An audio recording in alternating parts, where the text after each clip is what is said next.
होने वाली सासू माँ, क्या मैं अपने होने वाले पति से कुछ पूछ सकती हूँ? बहू, आज शाम की पूरी तैयारी हो गई है या कुछ और बाकी है? क्योंकि नरेश बेटा से उम्मीद मत रखना कि आकर वो तुम्हारी मदद करेगा। अरे तुम्हारी बेटी ब्याहने लायक हो गई तो क्या मेरे बेटे की उम्र नहीं हो रही? आखिर कब तक घर और बाहर के कामों के लिए तुम उससे मदद लेती रहोगी? सुलोचना जी अपनी बहू प्रतिभा से कहती हैं। प्रतिभा बोली, हाँ माँ जी, लगभग सारी तैयारी हो गई हैं। और आप जानती हैं, नेहा बेटी की पढ़ाई की वजह से मैं उसे बाहर के कामों के लिए नहीं कहती हूँ।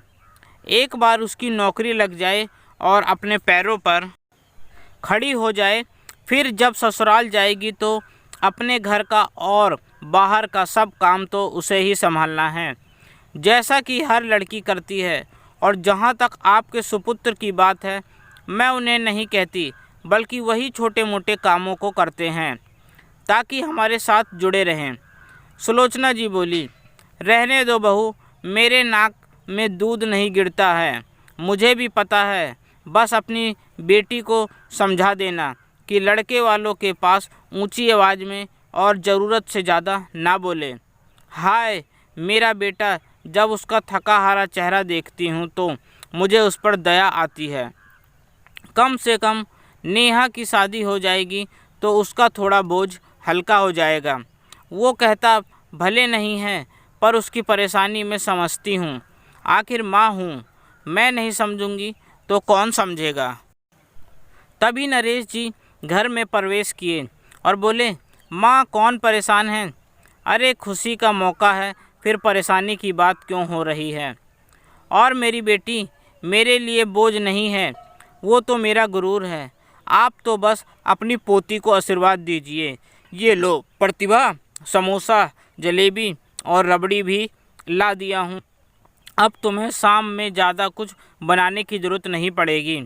सुलोचना जी तिरछी नज़र से प्रतिभा की तरफ देखी तो प्रतिभा बोली, माँ जी मैंने इन्हें कुछ भी लाने के लिए नहीं कहा था।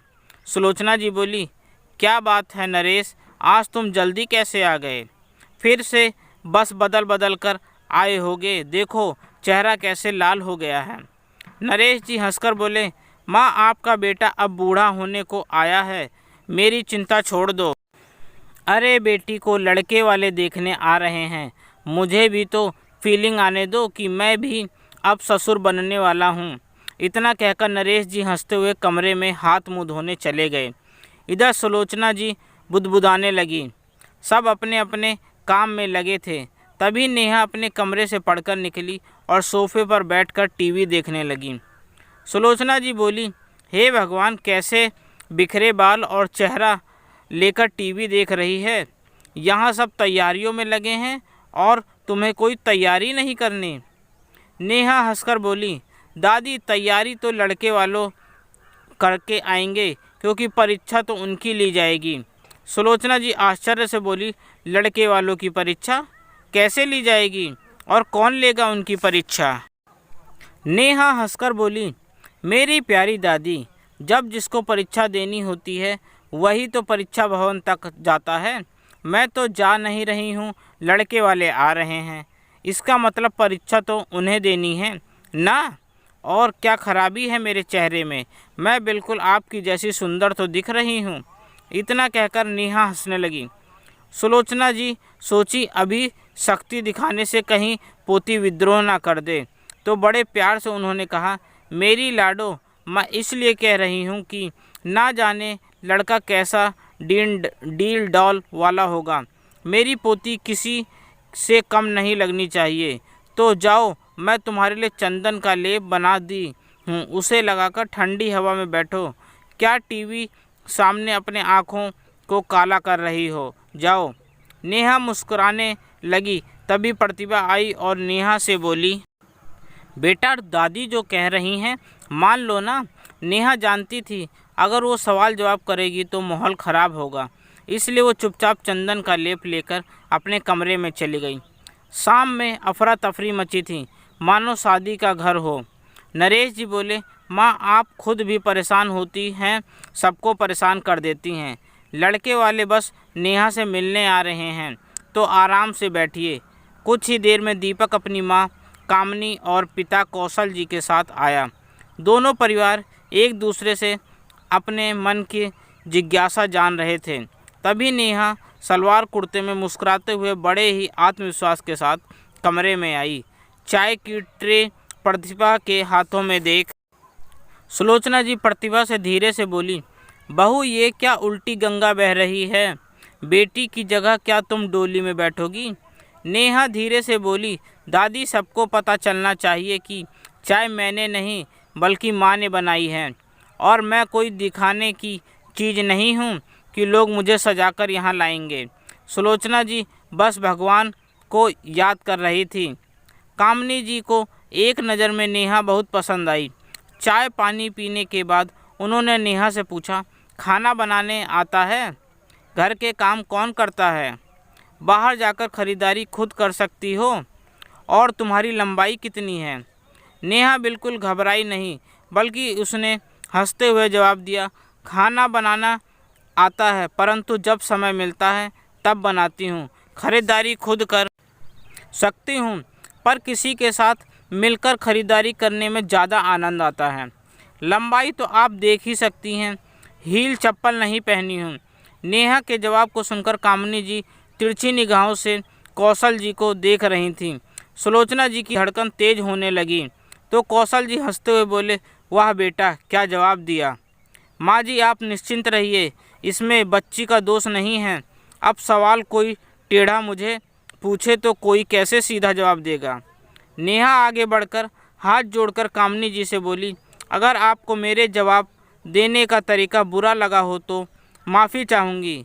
यही सवाल अगर आप दूसरे तरीके से पूछती तो मैं कभी भी इस तरह ना कहती। मेरे माता पिता ने मुझे ऐसे संस्कार नहीं दिए कि मैं कभी अपने बड़ों का अपमान करूं। हाँ, जहां बात मेरे स्वाभिमान और आत्मसम्मान की आती है वहां समझौता करना मुझे पसंद नहीं है। नेहा की बात सुनकर दीपक हंसने लगा और बोला, माँ बिल्कुल आपके टक्कर की है, आप दोनों की बहुत जमेगी।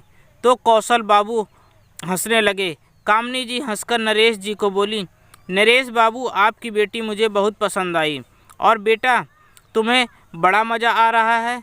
पता चलेगा लड़की मेरी पार्टी में आ गई, तब सोचा तुम्हारा क्या होगा। सब एक दूसरे को बधाई दे रहे थे। तभी नेहा बोली, होने वाली सासू माँ, मेरे मम्मी पापा तो इतने सीधे हैं कि वो ना आपसे ना आपके बेटे से कोई सवाल करेंगे, क्योंकि उन्हें जितना पता लगाना था उन्होंने लगा लिया। तो क्या मैं अपने होने वाले पति से कुछ पूछ सकती हूँ? सभी हैरान से नेहा की तरफ देखने लगे, क्योंकि किसी ने कल्पना भी नहीं की होगी कि नेहा कुछ ऐसे बोलेगी। सुलोचना जी बोली, बेटा सब कुछ तो तय हो गया, तो तुम्हें क्या पूछना है?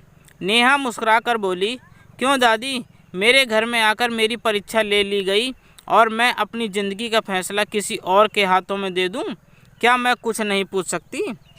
कामनी जी बोली, बेटा तुम ये मत सोचना कि मैं कड़क सास हूँ, मैंने तो बस माहौल को सहज बनाने के लिए मस्ती मजाक किया था।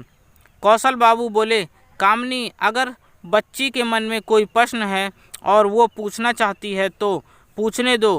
पूछो बेटा, मेरा बेटा ये परीक्षा देगा। दीपक मुस्कुराकर नेहा की तरफ देखा।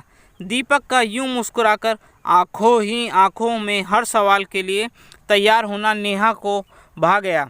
नेहा मुस्कुराकर बोली, जब तक मैं अपने लक्ष्य को ना पालूं, क्या आप विवाह के लिए रुकेंगे?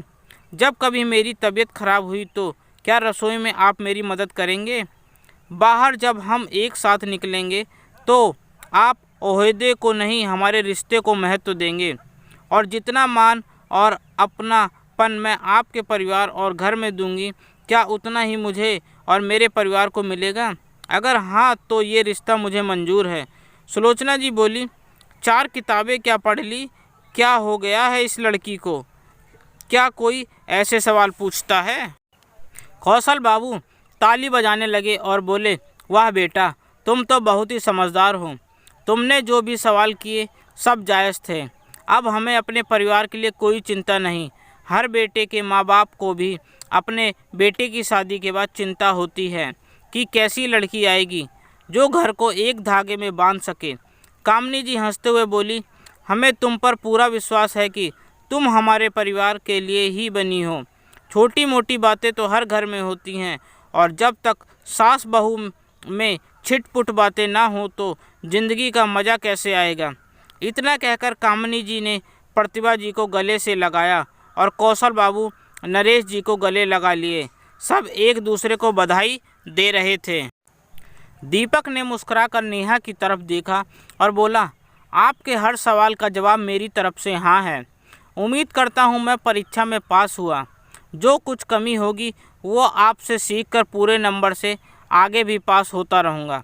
दीपक की बात सुनकर नेहा शर्मा गई और अंदर चली गई। कुछ देर बाद दोनों परिवार की रजामंदी हुई और नेहा को अपनी पढ़ाई पूरी करने के लिए वक्त दिया गया। नेहा और दीपक फ़ोन पर एक दूसरे से बातें करते थे। करीब 4 महीने बाद नेहा की परीक्षा खत्म हो गई। फिर उसने इंटर्नशिप की और उसे नौकरी भी मिल गई। फिर तो दोनों परिवारों में हर्षोल्लास के साथ शादी की तैयारियां शुरू की गईं। वो दिन था और आज का दिन नेहा ने कभी भी अपने आत्मसम्मान के साथ समझौता नहीं किया, क्योंकि उसका मानना था विषयों की परीक्षा फिर से दी जा सकती है, परंतु जीवन की परीक्षा बार बार नहीं दी जा सकती। इसलिए खुलकर अपनी बात को कहने में ही भलाई है। मित्रों, बेटा हो या बेटी, जब उसके रिश्ते की बात होती है तो खुलकर दोनों पक्षों को अपने मन की बातों को रखने का अधिकार है। भविष्य में कोई परेशानी ना हो, उसके लिए बेहतर है अपने मन के सवालों को होने वाले पति पत्नी के सामने रखना। आपको ये कहानी कैसी लगी? अपने अनुभव और विचार कमेंट द्वारा मेरे साथ साझा करें। कहानी को मनोरंजन एवं सीख समझकर पढ़ें और शेयर करें। आपका अपना दोस्त। धन्यवाद।